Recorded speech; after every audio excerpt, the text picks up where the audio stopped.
ମାୟା କହିବେ, ତତେ ଏବେ ବହୁତ ଖୁସି ଲାଗୁଥିବ ନା ମୁଁ ହାରିଗଲି ବୋଲି। ତୁ ମନେ ମନେ ଭାବୁଥିବୁ ଇଏ ବହୁତ ବଡ଼ ବଡ଼ ଧମକ ଦେଇ ଯାଇଥିଲା।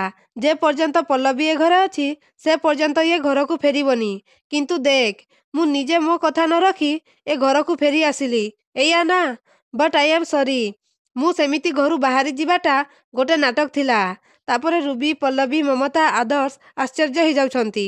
ପୁଣି ମାୟା କହିବେ, ମୁଁ ଦେଖିବାକୁ ଚାହୁଁଥିଲି ମୋତେ କିଏ ଅଟକଉଛି। ମୋ ହଜବେଣ୍ଡ, ମୋ ପୁଅ, ଏମାନଙ୍କର ମୋ ପାଇଁ କେତେ ଚିନ୍ତା ଅଛି। ଯେତେବେଳେ ଏ 2 ଜଣ ଯାକ କେହି ବି ମୋତେ ଅଟକେଇଲେନି ସେତେବେଳେ ଭିତରୁ ଭିତରୁ ମୁଁ ବହୁତ ଭାଙ୍ଗି ପଡ଼ିଲି। ଏକଥା ବିଲକୁଲ ହଜମ କରିପାରିଲିନି ଯେ କାଲି ଏ ଘରକୁ ଆସିଥିବା ଗୋଟେ ଝିଅ ମୋ ଘରେ ମୋ ପରିବାର ଲୋକଙ୍କ ପାଖରେ ମୋଠୁ ଅଧିକ ଏତେ ପ୍ରିୟ ହେଇଗଲା କେମିତି।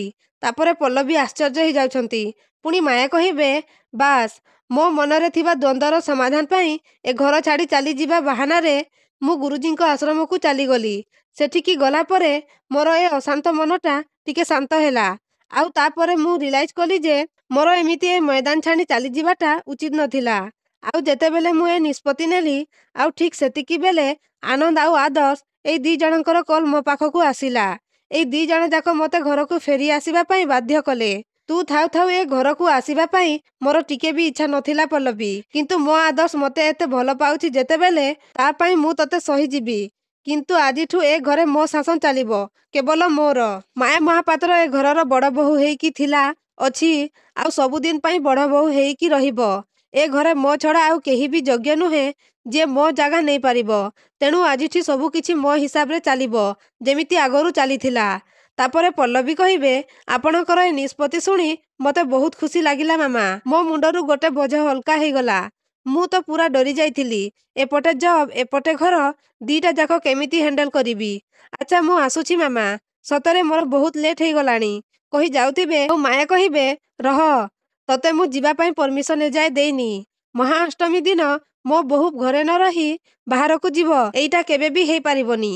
ତାପରେ ପଲ୍ଲବୀ କହିବେ, ମାମା, ଦେବୀ ମାଙ୍କର ଅଷ୍ଟମୀ ପୂଜା ପାଇଁ ମୋତେ ଘରେ ରହିବା ପାଇଁ ବହୁତ ଇଚ୍ଛା ଅଛି। କିନ୍ତୁ ମୋର ଆଜି ଡ୍ୟୁଟି ଯିବା ନିହାତି ଦରକାର। ତାପରେ ମାୟା କହିବେ, ମହାଅଷ୍ଟମୀ ପୂଜାଠାରୁ ଇମ୍ପୋର୍ଟାଣ୍ଟ ଆଉ କିଛି ବି ନାହିଁ। ତେଣୁ ତୁ ଯାଇପାରିବୁନି। ଯା, ଶୀଘ୍ର ଯାଇକି ପୂଜା ପାଇଁ ରେଡି ହେଇକି ଆସ। ତାପରେ ଆଦର୍ଶ କହିବେ, ପଲ୍ଲବୀକି ଯିବାକୁ ଦିଅ ମା। ତାଙ୍କ ପାଇଁ ଆଜି ବହୁତ ବଡ଼ ପରୀକ୍ଷାର ଦିନ। ଏକ୍ଚୁଆଲି ମା, ନାରୀମାନଙ୍କର ସୁରକ୍ଷା ପାଇଁ ତାଙ୍କୁ ଆଜି 2 ଜଣ ବହୁତ ବଡ଼ ଜେଣ୍ଟସ୍ ନାଚରକୁ ଧରିବାକୁ ଅଛି। ମା, ଏମିତିରେ ବି ତ ପୁରୋହିତ ନନା କହିଛନ୍ତି ନା ଆଜି ଦିନ 3ଟା ବେଳେ ଶୁଭ ମୁହୂର୍ତ୍ତ ଅଛି। ମୋତେ ଲାଗୁଛି ନିଶ୍ଚୟ ପଲ୍ଲବୀ ସେତେବେଳକୁ ଫେରି ଆସିଥିବେ। ମୁଁ ଠିକ୍ କହିଲି ନା ପଲ୍ଲବୀ? ତାପରେ ପଲ୍ଲବୀ ମୁଣ୍ଡ ହଲେଇ ହଁ କହିବେ। ତାପରେ ମମତା କହିବେ, ନିରୀହ ନାରୀମାନଙ୍କ ସୁରକ୍ଷା ବି ନିହାତି ଦରକାର ଦିଦି। ଏମିତିରେ ବି ମା ଦୁର୍ଗା ଏ ଧରିତ୍ରୀରୁ ପାପର ଭାର ଲାଘବ କରିବା ପାଇଁ ଅବତାର ନେଇଥିଲେ। ପ୍ଲିଜ୍ ଦିଦି, ତମେ ତାକୁ ଯିବାକୁ ଦିଅ। ତ ଦର୍ଶକ ବନ୍ଧୁ, ମାୟା କ'ଣ ପଲ୍ଲବୀଙ୍କୁ ଯିବାକୁ ଦେବେ କି? ଆମକୁ କମେଣ୍ଟ ମାଧ୍ୟମରେ ନିଶ୍ଚୟ ଜଣାନ୍ତୁ।